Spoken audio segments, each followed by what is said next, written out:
அனைத்து நல்லுள்ளங்களுக்கும் வணக்கம். நம்ம தொடர்ந்து அடுத்தடுத்து அப்டேட் பார்த்துட்டு இருக்கோம். அதுவும் குறிப்பாக நீங்கள் வந்து இப்போ அனைத்து வாக்காளர் பெருமக்களுக்கும் அனைத்து நல்லுள்ளங்களுக்கும் வணக்கம். அதுவும் இந்த ஜனநாயக திருவிழாவில் நீங்கள் பயங்கர பிஸியாக இருப்பீங்க. அது இல்லாமல் ஜனநாயக திருவிழா, வாக்காளர் பெருமக்களுடைய திருவிழா, இந்த பிஸியான நேரத்தில் உலகம் இதைவிட பரபரப்பாக இயங்கி கொண்டு இருக்கிறது. அந்த உலகம் பரபரப்பாக இயங்கி கொண்டு இருக்கிற வேலையில் நம்ம 62வது அப்டேட்டை உங்ககிட்ட நான் வந்து அப்டேட் பண்ணிட்டு இருக்கேன். ஈரான் தனது 63வது அலையை ஏவி இருக்காங்க. இந்த 63வது அலையில 9 நாடுகள் மீது குறி வைத்திருக்காங்க. 9 நாடுகளுடைய முக்கிய ஆதாரங்கள் மீது வந்து கை வைத்திருக்காங்க. காரணம் என்னவென்றால், நேற்று 61வது பதிவுல சொல்லியிருந்தேன், ஈரானுடைய சவுத் பார்ஸ் கேஸ் ஃபீல்டு மீது கை வச்சதுனால தான். ஆனால் சம்பவம் என்பது பயங்கரமாக ஒரு மாதிரி அப்படியே அடுத்த டேனுக்கு வந்து நின்றுருக்கு. இப்போ அரபு நாடுகளுடைய கூட்டமைப்புகள் நேற்று அவசரமாக எல்லாம் ஒன்று கூடுறாங்க. கூட்டி ஈரானுக்கான கண்டனங்களை தெரிவிக்கிறாங்க. வெளியுறவு அமைச்சகத்தை க்ளோஸ் பண்ண சொல்கிறாங்க. உடனடியாக வெளியேறுன்றாங்க. நாங்கள் ஏன் உங்கள் மீது இராணுவ நடவடிக்கைகள் எடுக்கக்கூடாதுன்ற மாதிரிலாம் வந்து முடிவு எடுத்திருக்காங்க. பொறுத்தது போதும், பொங்கி எழு மனோகரா அப்படின்னு அரபு நாடுகள் கூட்டமைப்பு, நீ என்ன பொங்கி எழுந்தாலும் உங்களை அடித்து பிரித்து மேய போகிறேன் அப்படின்னு ஈரான் தரப்புல பொங்கி எழுந்துட்டு இருக்காங்க. இந்த பக்கம் அந்த கேஸ் ஃபீல்டில் தாக்கல் நடத்தினாங்கல்ல, அந்த கேஸ் ஃபீல்டில் தாக்கல் நான் நிறுத்த சொல்லியிருக்கேன். இதுக்கப்புறமும் நடக்காது. அதையும் மீறி ஈரான் அடிச்சிங்கன்னா நான் அணுகுண்டே போட்டுருன்ற அளவுக்கு வந்து அந்த பக்கம் வந்து மிக கடுமையான ஒரு மிரட்டலை போய் கொண்டிருக்கிறது. ஸோ கிட்டத்தட்ட 20வது நாள் இன்னைக்கு தாக்குதல் நடந்து, இந்த 20 நாள் யுத்தத்தில் வந்து மிகப்பெரிய ஒரு மாற்றங்கள் நிகழ்ந்திருக்கிறது. அடுத்த கட்ட நகர்வை நோக்கி சென்று கொண்டிருக்கிறது. ஸ்ட்ரெய்ட் ஆஃப் ஹார்முஸ் பகுதியில் நேட்டோ நாடுகள் விலகி சென்றாலும் கிட்டத்தட்ட 90% உறுதி செய்கிறாங்க, களத்தில் வந்து இறங்க போகிறாங்கன்றாங்க. அவசரமாக அமெரிக்காவுடைய பட்ஜெட் இதற்காக ஒரு 200 பில்லியன் அடிஷ்னலாக ஒதுக்குறாங்க. அதனால் பல அதிரடி திருப்பங்களோட இந்த வீடியோ பதிவுக்குள்ள எல்லாம் வாங்க வாக்காளர் பெருமக்களை போயிட்டு சம்பவம் என்னன்ற ஈரான்கிட்டையும் அரபு நாடுகள்கிட்டையும் கொஞ்சம் எட்டி பார்த்துட்டு வந்தாலும் இன்றைக்கி சம்பவம் ரொம்ப சூடாக இருக்குது. அதுக்கு முன்பு நீங்கள் நம்ம சேனலை சப்ஸ்கிரைப் பண்ணலாம், சப்ஸ்கிரைப் பண்ணிட்டு வாங்க. மறக்காம பெல் பட்டனை கிளிக் பண்ணால் ஆல் ஆப்ஷன்ஸ் கொடுங்க, வீடியோ கொடுக்கலாம்.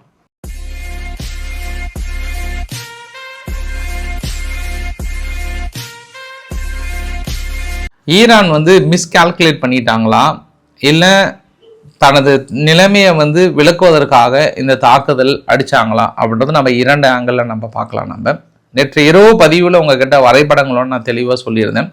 மறுபடியும் ஒரு தடவை நான் ரீகால்குலேட் பண்ணாதான் எனக்கு கொஞ்சம் திருப்தியாக இருக்கும். உங்ககிட்ட கொஞ்சம் அந்த இமேஜினேஷனை கொண்டு வர முடியும் நான் நினைக்கிறேன். நான் முதல் வரைபடம் ஆக்சுவலாக கத்தார் பக்கத்தில் இருக்கக்கூடிய நார்த் ஃபீல்டு, அது வந்து சவுத் பார்ஸ், 2 பேரும் பிரிச்சுக்கிறாங்க. இங்கிருந்து போகக்கூடிய மிக முக்கியமான அந்த கேஸ் ஃபீல்டு தான் அந்த ப்ராசஸிங் ஹப் இருக்குது பார்த்தியா. அந்த ப்ராசஸிங் ஹப் பஷீர் ப்ராவினன்ஸில் இருக்குது. இந்த பஷீர் ப்ராவினன்ஸில் தாக்கல் நடத்தினது அந்த ப்ராசஸிங் ஹப் தான். நான் உங்களுக்கு அடுத்ததாக நான் இன்னொரு வரைபடத்தையும் காட்டுறேன். நான் அந்த இடத்துல oil and gas instruction of South Fairfield, அந்த இடத்துல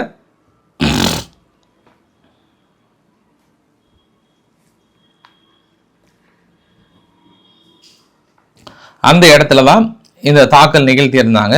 இந்த தாக்குதலில் கேஸ் ப்ரொடக்ஷன் 70லேருந்து 75% வந்து அவங்க ஈரானுக்கு ரொம்ப முக்கியமான தேவை. 50% ஆஃப் கேஸ் வந்து டொமஸ்டிக் கன்சம்ஷனாகவும் இருக்குது. அவங்களுடைய பவர் ப்ரொடக்ஷனுக்கு 50லேருந்து 60% இருக்குது. அவங்களோட ஒட்டுமொத்த ஜிடிபியில் 10% இருக்குது. 45% வந்து ரெவென்யூ அந்த நாட்டோட முக்கிய நிலையை பொறுத்து இருக்குன்ற மாதிரிலாம் வந்து சொல்லியிருந்தாங்க. அது இல்லாமல் இவங்க எலக்ட்ரிக் சப்ளை இவங்களுக்கு மட்டும் இல்லை, ஈராக்குக்குமே வந்து இந்த கேஸ் கொஞ்சம் அனுப்பியிருந்தாங்க. கத்தாருக்குமே கொஞ்சம் நட்பின் அடிப்படையில் இவங்க 2 பேருமே வந்து ஷேர் பண்ணியிருந்தாங்க, 2 நாடுகளும் சேர்ந்து. ஏன்னா அவங்க மற்ற எல்லா பொருளாதார தடைகளும் தாண்டி இந்த ஒரு கேஸ் எப்போ வந்து ரொம்ப ஒரு முக்கிய ஆதாரமாக பார்த்தாங்க. கத்தாருமே வந்து ஒரு 3000 மெகாவாட் மின்சாரம் தயாரிப்பதற்காக அங்கிருந்து தான் வந்து எடுத்துட்டு இருக்காங்க. இந்த கேஸ் ஃபீல்டு இருக்கக்கூடிய முக்கிய இடத்துல நடத்தல தாக்குதல் அந்த டெர்மினல்ல தாக்கல் நிகழ்த்தியிருக்காங்க. ஸோ ஃபர்ஸ்ட் வந்த பதிவுகள்லாம் பார்க்கும்போது நம்ம என்ன நினைச்சோம், நானும் என்ன நினைச்சேன்னா, அந்த மெயின் ஆதாரத்தை அடிச்சிட்டாங்க அப்படின்னு பார்த்தோம்னா அந்த முக்கிய டெர்மினல் இருக்கக்கூடிய ஒரு பகுதியை அடிச்சிருக்காங்க. அந்த பற்றி எரிஞ்சிருக்கு. ஈரான் வந்து கோபத்தில் கொப்பளிச்சு எழுந்துட்டாங்க. எப்படி நீங்கள் எங்கள் கேஸ் ஃபீல்டு மீது தாக்கல் நடத்தலாம்னு சொல்லிட்டு உடனடியாக எல்லா நிலைகளையும், அதாவது ஒரு 7லிருந்து 8 நிலைகளை வெளியேற சொல்கிறாங்க. இந்த வரைபடத்தில் பார்க்குறீங்களா, இந்த இடத்துல நான் நேற்று உங்ககிட்ட வீடியோ பதிவு ரீச் ஆகும்போது ஆல்மோஸ்ட் ஒரு 10:45 பக்கம் ஆயிடுச்சு. பட் இந்த வீடியோ பதிவு வெளியிட்ட அடுத்த 5 நிமிஷத்துல வந்து சவுதி அரேபியானுடைய மிக முக்கிய ஆதாரங்கள் மீது அடிச்சிட்டாங்க. அப்பயே அங்கிருந்த நண்பர் ஒருத்தர் வந்து கமெண்ட்ல கூட போட்டிருந்தார். ஆனால் நான் தான் வெஹிக்கிளில் வந்து போயிட்டு இருக்கேன் அங்கதான், பட் ஆனால் வர வேண்டாம்னு சொல்லிட்டாங்க, தாக்குதலுக்கான அலாரம். குறிப்பாக அந்த பெட்ரோ கெமிக்கல் பிளான்ட்ல தான் நான் ஒர்க் பண்றேன், வெஹிக்கிளில் போகும்போது கிட்டத்தட்ட வந்தது. பட் சவுதி வந்து நல்லா சிறப்பாக தடுக்கிறாங்க, மேக்சிமம் வந்து அவங்க வான்தடுப்பு சாதனங்கள் நல்லா தான் வேலை செய்யுதுன்ற மாதிரியான ஒரு கமெண்ட் கூட பார்க்க முடிஞ்சுது. ஆனால் அதை தாண்டி 9 நாடுகள் மீது இவங்க தாக்கல் நிகழ்த்தியிருந்தாங்க. அந்த 9 நாடுகள் மீது தாக்கல் ஃபர்ஸ்ட் கத்தார் 16 பாலிஸ்டிக் ஏவுகணைகளை ஏவியிருந்தாங்க ஈரான் தரப்புல இருந்து. UAE மீது 13 பாலிஸ்டிக் ஏவுகணைகளை ஏவியிருந்தாங்க. 27 ட்ரோன் அட்டாக் நடத்தியிருந்தாங்க. சவுதி அரேபியா மீது 2 எண்ணெய் கிணறுகள் மீது கை வச்சிருக்காங்க, சம்ரீஃப் ரிஃபைனரி, இன்னொன்று வந்து ஜுபைலா பெட்ரோ கெமிக்கல் காம்ப்ளெக்ஸ். குவைத் பார்த்தீங்கன்னா $75,000 அளவுக்கு பாலிஸ்டிக் மிசைல்ஸ் வந்து அனுப்பியிருக்காங்க. பட் நாங்கள் இன்டர்செப்ட் பண்ணிட்டுன்ற மாதிரி வந்து சொல்றாங்க. பக்ரைன் தனது 5வது ஹெட் குவார்ட்டர், அதாவது யுஎஸ்னுடைய ஃபிளீட் இருக்கு இல்லையா, அதில் தாக்கல் நிகழ்த்தியிருந்தாங்க, இடைமறிச்சல்னு சொல்றாங்க. ஜோர்டன் தனது பேஸ் மீது தாக்கல் நிகழ்த்தப்பட்டதா சொல்றாங்க. ஈராக்ல இருக்கக்கூடிய அமெரிக்காவுடைய எம்பசி பாக்தாத் மீதும் ட்ரோன் தாக்கல் நிகழ்த்தப்பட்டிருக்கிறது. ஒட்டுமொத்தமா நேற்று மட்டும் கல்ஃப் நாடுகளோட ஜிடிபியோட $4,17,000 அளவுக்கு பாதிப்புகள் நிகழ்ந்திருக்கிற அளவுக்கான தாக்குதலை நாங்கள் தொடுத்திருக்கோம்னு சொல்லிட்டு யார் சொல்றாங்க? ஈரான் தரப்புல சொல்றாங்க. அது ஈரான் ஒரு வார்த்தை சொல்றாங்க, லீவ் த மிடில் ஈஸ்ட், அமெரிக்கர்களே நீங்க மிடில் ஈஸ்ட்டை விட்டு போயிடுங்க, செத்துருங்க, அவ்வளவுதான், இதுக்கப்புறம் நாங்கள் உங்களை பிரிச்சு மேய போறேன், கண்ணு முன்னாடி நிக்காதீங்க, இனி ஒரே ஒரு நிலைகள் கூட கிடையாது, எல்லாத்தையும் அடிச்சு பிரிச்சு மேய போறன்ற மாதிரியான அந்த அறிவிப்பெல்லாம் விட்ட உடனே இப்ப அங்க இருக்கக்கூடிய சூழ்நிலைகளை சவுதி அரேபியா ஒன்று வந்துட்டாங்க. ஏன்னா சவுதி அரேபியானுடைய மெயின் ஆயில் ஃபெசிலிட்டிஸ் மீது அடிச்சிட்டாங்க, பாதிப்புகள் இருக்கு. கத்தாரில் என்ன பண்ணிட்டாங்க, LNG டெர்மினல் உற்பத்தி செய்யக்கூடிய மிகப்பெரிய ஒரு ஆலை, உலகில் ஒரு 3 அதாவது டாப் 5ல இருக்கக்கூடிய இடங்கள்ல கத்தாருடைய நிலையில் அடிச்சிட்டாங்க, சவுதியோட நிலையை அடிச்சிட்டாங்க. பாதிப்புகள் தெரியுது, 2 பேருமே க்ளோஸ் பண்ணிட்டாங்க. இப்போ நிலைமைக்கு ஏற்றுமதி பண்ண முடியாது.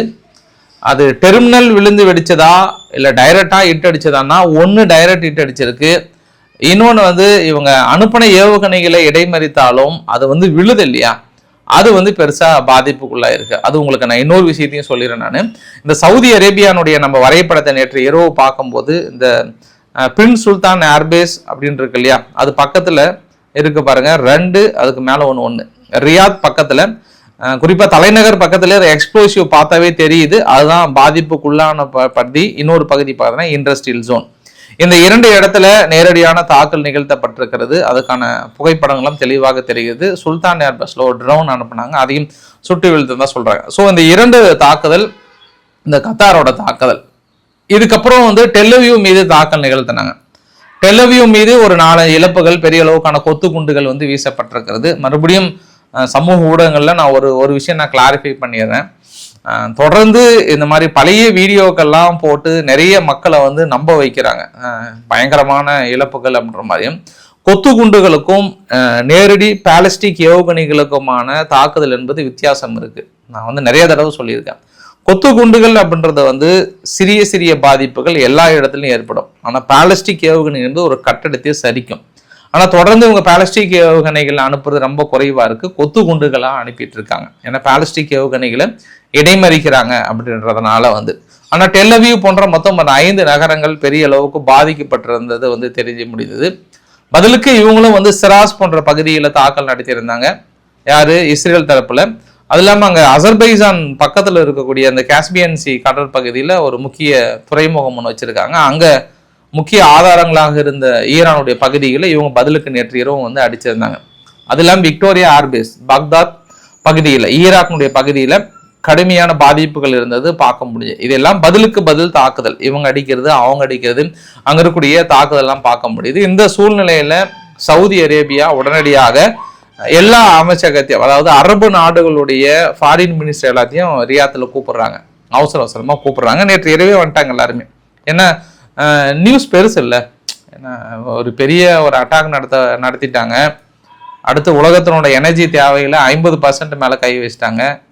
எந்தெந்த நாடுக்கு அனுப்ப முடியும்னு தெரியல. ஏற்கனவே எல்லா நாடும் கேஸ் இல்லாத ஒரு சூழ்நிலையில் எல்லாம் விலையேற்றமாக இருக்குது. கிடைக்குமா கிடைக்காதா? இப்போ பணம் கொடுத்தாலும் கிடைக்கிற சூழ்நிலை இல்லை, கேஸ் இது மாதிரியான சூழ்நிலை. இன்றைக்கி டாலர் வேறு மறுபடியும் 108 பக்கம் வந்து பிரிச்சுட்டு போய் நிற்க போகுது. இப்போ இந்தியன் மார்க்கெட் ஓப்பன் ஆச்சுன்னா இன்னும் அதை விட அதிகமாக போதா என்னன்னு தெரியல. அதனால் அவசரமாக கூப்பிடுறாங்க சவுதி அரேபியா. இவங்க துருக்கியும் கலந்துக்கிட்டாங்க. எல்லாருமே கலந்துக்கிட்டு ஒரு நீண்ட நெடிய அறிக்கையை வந்து கொடுக்குறாங்க சவுதி அரேபியா. நாங்கள் வந்து கடுமையான கண்டனங்களை தெரிவிக்கிறோம் ஈரானுக்கு. நீங்கள் பதில் தாக்குதல் நடத்துறீங்க, அது பிரச்சனை இல்லை. அமெரிக்காவோட நிலைகளை தன்னால் அடிச்சிங்க, நாங்கள் கேட்கல. ஆனால் நீங்கள் குறிப்பிட்ட அமெரிக்க நிலைகளை மட்டும் அடிக்கிறீங்களா அப்படின்னா கிடையாது. எங்கள் பொதுமக்கள் மீது தாக்கல் நடத்துறீங்க, எங்களோட நிலைகள் மீது தாக்கல் நடத்துறீங்க. இது ஒரு காலமும் ஏற்றுக்கொள்ள முடியாத ஒரு நிகழ்வு. பொறுமை என்பது ஒரு லிமிட் தான். எல்லாருமே ஒரு சட்டன் ரேஞ்சுக்கு தான் பொறுமையாக இருப்போம். ஆனால் நீங்கள் அதை தாண்டி பியாண்ட் த லிமிட், நீங்கள் வந்து தனது லிமிட்டை தாண்டி போயிருக்கீங்க. தொடர்ந்து ஸ்டேட் ஆஃப் ஹார்முஸ் பகுதியை உங்கள் கண்ட்ரோலுக்குள்ளே எடுத்துட்டு உலகத்தோட தேவையை ஒட்டுமொத்தமாக குளோபல் எக்கானமியை வந்து உங்கள் கட்டுக்குள்ளே வச்சுட்டு நீங்கள் நிறைய மிரட்டுறீங்க. சரி, அது உங்களுடைய பர்சனல் ப்ராப்ளமாக இருந்தால் கூட தொடர்ந்து எங்களுடைய நிலைகள் மீது நீங்கள் தாக்கல் நடத்துவது என்பது எங்களால் ஏற்றுக்கொள்ள முடியாத ஒரு நிகழ்வு. இனி நாங்கள் இராணுவ நடவடிக்கை ஏன் எடுக்கக்கூடாது உங்கள் மீது? ஏன்னா எங்களுடைய டைமிங் எல்லாமே முடிஞ்சிருச்சு. உங்களுக்காக வெயிட் பண்ணோம், அமெரிக்க நிலைகளை அடிச்சிங்க, அதுக்காக நாங்கள் பொறுமையாக இருந்தோம். பட் ஆனால் நீங்கள் தொடர்ந்து அடுத்தடுத்த நிலைகளை பயன்படுத்துறீங்க. ஆனால் ஒன்று மட்டும் எங்களுக்கு என்ன புரியுது அப்படின்னா, நீங்கள் ஒரு பறந்து விரிந்த ஒரு தேசத்தை உருவாக்குறதுக்கான உங்கள் நோக்கத்தை நோக்கி சென்று கொண்டிருக்கிறீர்களான்னு எங்களுக்கு சந்தேகம் இருக்குது. ஏன்னா உங்களுக்கு ஆதரவாக தாக்கல் நடத்தப்படுகிற அந்த resistance group, popular mobilisation forces, Hezbollah groups, இன்னும் வந்து நிறைய குரூப்போட நீங்கள் இணைந்து தாக்கல் நடத்துவது என்பது அரபு நாடுகளுடைய கூட்டமைப்பை நீங்கள் கேள்விக்குறியாக்குறீங்க. இப்போ நீங்கள் மட்டும் அமெரிக்காவோட நிலைகளை தாக்கல் நடத்துறீங்க, அவங்க நடத்துறாங்கன்னா, பட் அவங்களும் இணைந்து எங்களோட நிலைகள் மீது தாக்கல் நடத்துவது என்பது உங்களோட நிலைப்பாடும் உங்களோட கொள்கைகளும் வேறு மாதிரி இருக்கிறது. அதனால் நாங்கள் இராணுவ நடவடிக்கையை எடுக்க போகிறோம். இனி அரபு நாடுகள்ல ஒரு சேஞ்ச் வரப்போகுது, உங்களோட ஆதிக்கம் முடிய போகிறதுன்ற அளவுக்குலாம் வந்து ரொம்ப பேசியிருந்தாங்க. எனக்கு இந்த விஷயத்தை பொறுத்த வரைக்கும் எனக்கு தொடர்ந்து இந்த கேள்விகள் எனக்கு எப்பவுமே இருந்துட்டே இருக்கு.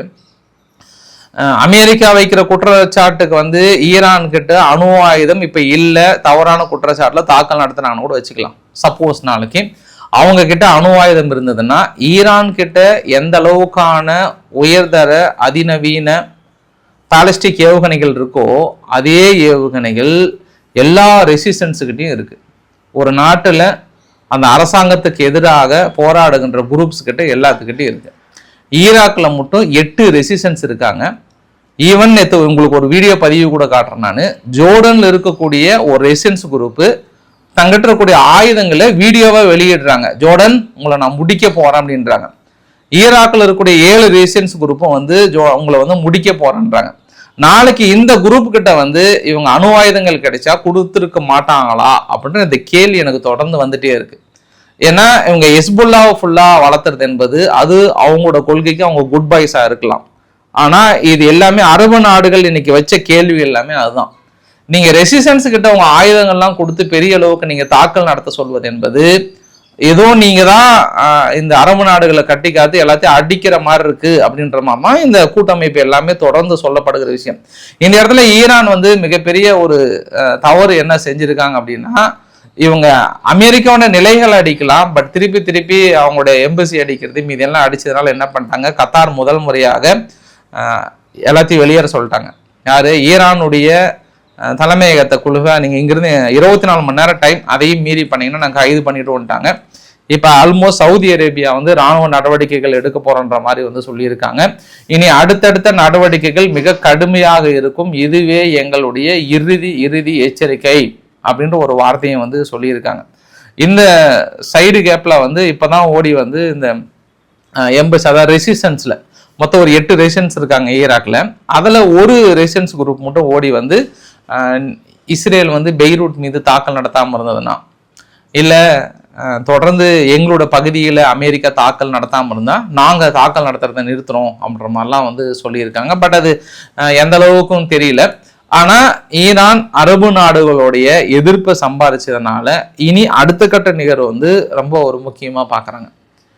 ஏன் இது அந்த அளவுக்கு முக்கியம் அப்படின்னா, ஸ்டேட் ஆஃப் ஹார்முஸ் பகுதியை தனது கண்ட்ரோலுக்குள்ள கொண்டு வரதுக்கு இத்தனை நாள் தள்ளி நின்ற நேட்டோ நாடுகள் பெரிய அளவுக்கு வசனம்லாம் சொன்னாங்க, நாங்களாம் இருக்க மாட்டோம்னு சொல்லிட்டு. பட் நேற்று மார்க்கோ ரூட்டியே சொல்லிட்டாரு, காலத்தின் கட்டாயம் நாங்கள் அமெரிக்காவுடன் இணைந்து செல்வதுதான் சால சிறந்தது. ஏன்னா இப்போ இருக்கிற சூழ்நிலைக்கு சரியில்லைன்னு தோணலாம், பட் நாங்கள் வேற வழி இல்லை, நாங்கள் போய் தான் ஆகணும் அப்படின்ற ஒரு வார்த்தையை சொல்றாரு. நேற்று E5 நாடுகள்லாம் ஒன்னா சேர்றாங்க, முக்கிய பங்காளிகள்லாம் ஒன்னா சேர்றாங்க. அந்த பங்காளிகள்லாம் ஒன்று சேர்ந்து ஆல்மோஸ்ட் கிட்டத்தட்ட இன்னும் கொஞ்சம் ஒரு சூழ்நிலை எதிர்பார்க்குறாங்க. அமெரிக்கா அங்கே இருக்கக்கூடிய சூழ்நிலை தனது கட்டுக்குள்ளே கொண்டு வந்துட்டாங்கன்னா ஒவ்வொரு தீவுகிட்டையும் ஒவ்வொரு கப்பல் நிறுத்துற மாதிரியான சூழ்நிலையை கொண்டு வராங்க. உங்களுக்கு என்னன்னா இந்த வரைபடத்தை பார்த்தீங்கன்னாவே தெரியும். இந்த வரைபடத்தில் இந்த பக்கம் அபு மூசா பகுதியிலிருந்து இந்த பக்கம் வரைக்கும் E5 நாடுகள் அடுத்தடுத்த முடிவுகள் எடுத்திருக்காங்க. அமெரிக்காவும் என்ன பண்ணுறாங்கன்னா 200 பில்லியனுக்கு மேலே அடிஷ்னலாக ஒதுக்குறாங்க. மறுபடியும் அடுத்த ஒரு 20 நாளைக்கு தாக்கல் நடத்துவதற்கான திட்டங்களோட இறங்குறாங்க. பட் நம்ம விஷயத்துக்கு வரலாம். இப்போ அமெரிக்கா என்ன சொன்னாங்க அப்படின்னா, இஸ்ரேல் எங்கள் மீது ஒப்புதல் பெறாமல் அந்த குறிப்பிட்ட பகுதியில் தாக்கல் நடத்தினாங்க. ஆனால் மிக முக்கிய பகுதியில் அடுக்கல, அந்த குறைவான பகுதியில் இழப்புகள் பெருசா இல்லை, அதை நீங்க வெரிஃபை பண்ணி இருக்கணும் ஈரான் அப்படின்னு ஒரு வார்த்தையும் சொல்லிட்டு, இன்னொரு வார்த்தை என்ன சொல்றாங்கன்னா, நீங்க ஏன் அப்பாவியான கத்தார் மீது தொடர்ந்து தாக்கல் நடத்துறீங்க? கத்தார் மீது இருக்கக்கூடிய LNG டெர்மினல் தொடர்ந்து நீங்க தாக்கல் நடத்துறதுல எங்களால் ஏற்றுக்கொள்ள முடியாது. பட் இது அன்பார்ச்சுனேட்லி தெரியாம இஸ்ரேல் தாக்கல் நிறுத்திட்டாங்க, எங்க கிட்ட பர்மிஷன் வாங்கல. இந்த பாதிப்புகள் ஒரு பக்கம் இருந்தாலும் தொடர்ந்து இந்த சவுத் பேர்ஸ் அட்டாக் எங்களால் ஏற்றுக்கொள்ள முடியாதா. ஆனா மறுபடியும் நீங்க கத்தாரியோ சவுதியோ நீங்க தொட்டீங்க அப்படின்னா சவுத் பேர் மட்டும் இல்ல, எல்லாத்தையும் முடிச்சிடுவோம், எல்லாத்தையுமே கம்ப்ளீட்டா அழிச்சிடுவோம். இது உங்களுக்கான இறுதி எச்சரிக்கை. நீங்க பதில் நடவடிக்கை எடுக்கிறீங்க எடுக்கல, அதை பத்திலாம் பிரச்சனை இல்லை எங்களுக்கு.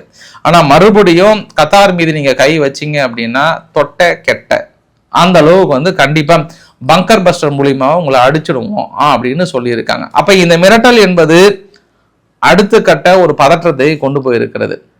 அவங்க பதில் தாக்குதல் நடத்தணுன்றதுல ரொம்ப குறியாக்குறாங்க. மேபி இன்னைக்கு காலையில கொஞ்சம் ஈரான் தரப்புல கூலாயிருப்பாங்கன்னு நினைக்கிறேன் நான். ஏன்னா பெரிய டெர்மினல் பாதிப்புல அடிச்சிட்டாங்க, ஆனா தொடர்ந்து எரிஞ்சிட்டு இருக்கு, அதை கட்டுக்குள்ள கொண்டு வர முடியும்னு நினைக்கிறாங்க.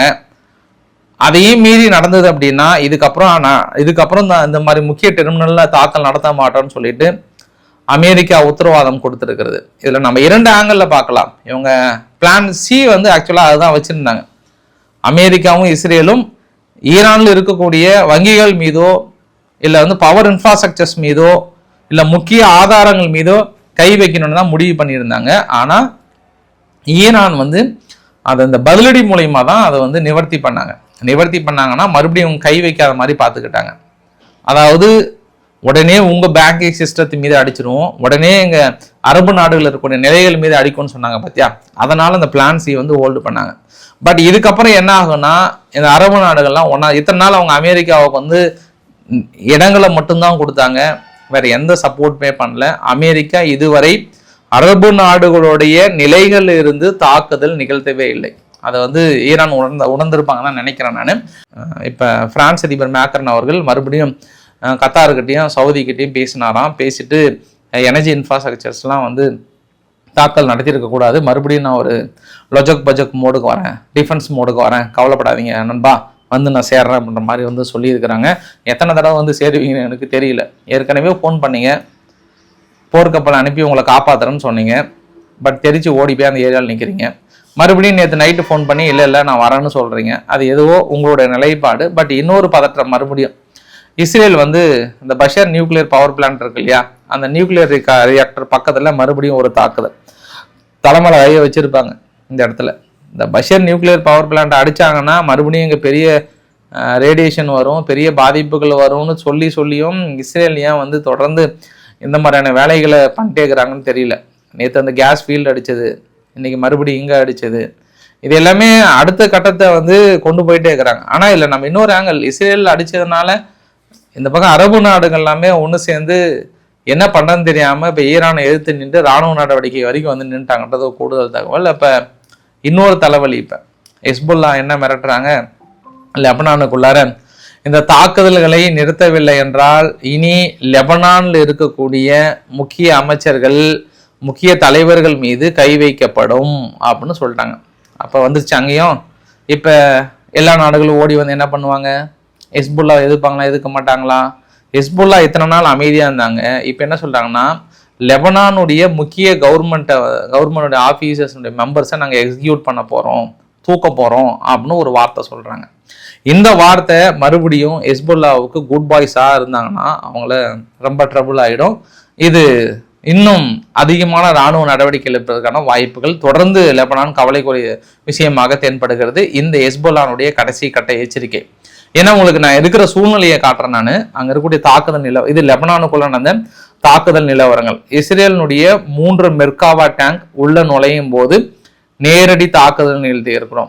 அவங்க தரப்புல இருந்து 30க்கும் மேற்பட்ட வீரர்கள் இறந்திருப்பாங்க அப்படின்னு ஹெஸ்புல்லா தரப்புல கிளைம் பண்ணியிருக்காங்க. பட் இவங்க தரப்புல நடந்த தாக்குதல்ல 1000க்கும் மேற்பட்ட இழப்புகளை தாண்டி கொண்டிருக்கிறது. அதுல எத்தனை ஹெஸ்புல்லா வீரர்கள் எத்தனை பொதுமக்கள்னு தெரியல. ஆனா கண்டிப்பா பெரிய அளவுக்கான இழப்புகளும் தொடர்ந்து குறிவைத்து தாக்கல் நிகழ்த்தி கொண்டே இருக்கிறார்கள். பெய்ரூட்டை கொஞ்சம் கூட கேப்பே விடல, அடிச்சுட்டே இருக்கிறாங்க. ஏன்னா நீங்க வரைபடத்துல பார்க்கும்போது தெரியுது இதெல்லாம் தாக்குதல். இதுல ஒவ்வொரு குண்டுகளும் பார்த்தோம்னா இன்னும் கொஞ்சம் டெப்தா அனலைஸ் பண்ணோம்னா ஒவ்வொரு இடத்துல 10 இடமா தாக்குதல் நடத்தியிருப்பாங்க. பல கட்டிடங்கள் சரிந்திருக்கிறது. ஈரான் அடுத்த கட்ட ஒரு நடவடிக்கை. இது ஈரானுக்கு இன்னும் கொஞ்சம் டேஞ்சர் அமைன்னு நினைக்கிறேன். ஏன்னா இஸ்ரேலுக்காக உளவு வேலை செஞ்சாங்க அப்படின்னு சொல்லிட்டு நேற்று தூக்கிலிட்டாங்களாம். நேற்று தூக்கிலிட்டாங்க. அப்போ ஸ்வீடன் என்ன மாதிரி ரியாக்ஷன் கொடுக்கும், இதை உலகளாவிய அளவில் என்ன தாக்கத்தை இனி வருகின்ற காலங்கள் எல்லாமே ரொம்ப டஃப்பாக அமைய போகுது. அதாவது டூவா டை கான்செப்டில் தான் போகுது. டூவா டையில் கான்செப்டில் போகிறாங்களேன்றதுக்காக ஈரான் தனது தலைவர்களை பாதுகாக்கிறாங்களா அப்படின்னாங்கன்னா பாதுகாக்கிறது இல்லை. நிறைய பேர்த்துக்கு சந்தேகம், அது எப்படி ஈரானுடைய தலைவர்கள் மட்டும் தேடி தேடி அடிக்கிறாங்க, ஆனால் இஸ்ரேலினுடைய தலைவர்கள் எல்லாமே பாதுகாப்பாக இருக்கிறாங்களே அப்படின்னாங்கன்னா அந்த அளவுக்கு மொசாத் அங்கே ஊடுருவி இருக்காங்க. ஐஆர்ஜியோட படைகள் இஸ்ரேலுக்குள்ள அவ்வளோ சீக்கிரம் ஊடுருவ முடியாதுல்ல. அதுதான் மெயின் காரணமும் கூட. அதெல்லாம் நேற்று நடத்தப்பட்ட அந்த இஸ்ரேல் மீது நடத்தப்பட்ட தாக்குதலில் பாருங்க, டெல்லவியூ ரயில்வே நிலையங்கள் பற்றி எரிந்திருக்கக்கூடிய பகுதிகளும், அந்த இஸ்ரேலில் பெனி பிராக், அந்த பத்துவாட்டி கான் சொல்லிட்டு மொத்தம் ஒரு 4 இடத்துல தாக்குதல் நிகழ்ந்த பதிவுகள். இது நேற்று நடந்த தாக்குதல். மற்ற ஏரியா இல்லாமல் மெயினாக அவங்க டெல்லவியூவை குறிவைத்திருந்த தாக்குதல். அதே மாதிரி இன்றுமே தாக்குதலை பார்க்க முடிகிறது. இனிமே ஈரான் ஊடகங்கள் ஈரான் தரப்பில் என்ன சொல்றாங்கன்னா, நாங்கள் நேற்று நடத்திய தாக்குதலில் இஸ்ரேலில் 230 பேர் பக்கம் இறந்து போயிருப்பாங்க அப்படின்ற மாதிரி கிளைம் பண்ணியிருக்காங்க. பட் எனக்கு அவ்வளோ தெரியல, பட் அவ்வளோ ரிப்போர்ட் கொடுக்கல. இனியோ அவங்கவுங்களுக்கு அவங்கவுங்க நம்மனாதான் சோறுன்னும் போது நம்ம 2 தரப்புலையும் நான் சொல்லிடுறேன். நான் அது உங்கள் பாயிண்ட் ஆஃப் வியூவில். அதே மாதிரி ஆஸ்திரேலியாவில் ஃபுட்பால் பிளேயர் விளையாடி இருந்தாங்க இல்லையா, அதில் ஒரு 6 பேர் ஆஸ்திரேலியாவிலே கிட்டத்தட்ட அங்கேயே தங்கிக்கிட்டாங்க. மீதி 6 பேர் ஈரானுக்கு வந்தாங்கல்ல, ஃபுட்பால் டீம் ஆஸ்திரேலியாவுக்கு போயிட்டு விளையாடுனதில் அவங்க வந்ததில் சிறப்பான வரவேற்பு கொடுத்து வெரி குட், நாட்டோட மானத்தை காப்பாற்றிட்டீங்க அப்படின்ற அளவுக்குலாம் வரவேற்றிருக்கிறாங்க. கூடுதல் தகவல், தஜிகிஸ்தான்ல இருந்து பெரிய அளவுக்கான மெடிசன், ஹைஜெனிக் ஃபுட் எல்லாமே ஈரானை நோக்கி வந்து கொண்டிருக்கிறதுன்ற மாதிரி சொல்றாங்க. ஃபைனலாக இந்த வீடியோவோட கிளைமேக்ஸ், ஹார்மூஸ் ஜலசந்தி வழியாக 46,000 மெட்ரிக் டன் மேல் ஒட்டுமொத்தமாக 92,700 மெட்ரிக் டன் எல்பிஜி மட்டுமே வந்துள்ளது. இது நாட்டோட தேவைக்கு 1.25 முதல் 1.6 நாட்கள் மட்டுமே போதுமானதாக முன்னாள் மத்திய நிதி அமைச்சர் ப. சிதம்பரம் அவர்கள் குற்றச்சாட்டு சுமத்தியிருக்காங்க. அதாவது நீங்கள் எங்கள் நாட்டு மக்களுக்கு தேவையை 102 நாள் தான் கொண்டு வந்திருக்கீங்க, ஏன் உங்களால் கொண்டு வர முடியல, இது அரசாங்கத்தோட தோல்வி அப்படின்ற மாதிரி குற்றச்சாட்டுகளை சுமத்துறாங்க. அரசியல் தாண்டி உங்களிடம் வைக்கப்படுகிற கேள்வி, இந்த ஸ்டேட் ஆஃப் ஹார்மூஸ் பகுதியில் அவ்வளோ சீக்கிரம் மற்ற எல்லா நாடுகளும் ஈஸியாக கொண்டு போயிட்டு இருக்காங்களா அப்படின்றது இன்னொரு கேள்வி. ஏன்னா இது அரசியல் பால்வியாகவும் ஒரு சிலர் ஸ்கோர் பண்ணுறாங்க, இல்லை மற்ற சில அரசியல் எல்லாமே ஸ்கோர் பண்ணுறாங்க. இருக்கிற சூழ்நிலையில் எல்பிஜி கிடைக்குமான்னு பார்க்கலாம். பட் அரசாங்கம் என்ன சொல்கிறாங்கன்னா, எல்பிஜி சிலிண்டரோட உற்பத்தி முன்ன இருந்ததை விட 38% அதிகரிச்சிருக்கிறோம் அப்படின்னு சொல்கிறாங்க. பட் ஒரு நிறுவனத்தோட உற்பத்தி அவ்வளோ சீக்கிரம் சடனாக இன்க்ரீஸ் பண்ண முடியுமான்றது தெரியல. இன்னுமே நம்ம கப்பல் 22 கப்பல் அங்கே மாட்டிட்டு இருக்கு. 6 LPG tanker almost Strait of Hormuz பகுதியை கடக்க வேண்டிய சூழ்நிலையில திடீர்னு இன்னைக்கு இப்படி ஒரு சூழ்நிலை. அது இல்லாமல் இன்னைக்கு காலையில ஃப்ரெஷ்ஷாக ஒரு அட்டாக் பண்ணிட்டாங்க, ஒரு கப்பல் மீது அட்டாக் பண்ணிட்டாங்க யுஏஇ பக்கத்தில். அதனால மறுபடியும் பதற்றம் ஆயிடுச்சு, மறுபடியும் அந்த கப்பல் அப்படியே ஹோல்டாகி நிற்குது. ஆனால் ஒவ்வொரு நிமிடமும் அந்த கப்பல் திக் நிமிடங்கள் தான். நம்மளோட கப்பல் பைன் கேஸ், ஜான் வசாந்த், சர்வ் சக்தி, இன்னும் ஒரு 3-4 கப்பல்கள் ஆல்மோஸ்ட் அந்த காலத்தை நெருங்கிட்டு இருக்கு. இப்போ ஸ்டேட் ஆஃப் ஹார்மூஸ் பகுதியில் நெருங்கிட்டு இருக்கு. பல போராட்டங்கள் நடத்தி, பல பேச்சுவார்த்தைகள் நடத்தி கொண்டு வராங்க. ஏன்னா யாராக இருந்தாலுமே அவங்க ஃபுல்லா அடி வாங்கிட்டு இருக்காங்க, அடுத்த தலைவர்கள் இழந்துட்டு இருக்காங்க. வால்வாசாவா போராட்டத்தில் இருக்கும்போது எங்க கப்பலை மட்டும் அனுப்புங்கன்னு நம்ம அதிகமாக கெஞ்சணும் அப்படின்னா ரொம்ப சுயநலமாக பார்ப்பாங்க அந்த இடத்துலையுமே. அதையெல்லாம் தாண்டி கொண்டு வந்துட்டு இருக்காங்கன்றது ஒரு கூடுதல் தகவலாக சொல்ல முடியும். ஸோ இது அரசியல் தாண்டி அப்பாற்பட்ட விஷயமா பார்க்குறேன் நான். ஸோ இன்றைக்கு ஓரளவுக்கான தகவலை கவர் பண்ணி நினைக்கிறேன். பிடிச்சிருந்தா லைக் பண்ணுங்க, ஃப்ரெண்ட்ஸ்க்கு ஷேர் பண்ணுங்க, சப்ஸ்கிரைப் பண்ணுங்க. ரவிக்குமார் சோமுச்சல். நன்றி, வணக்கம்.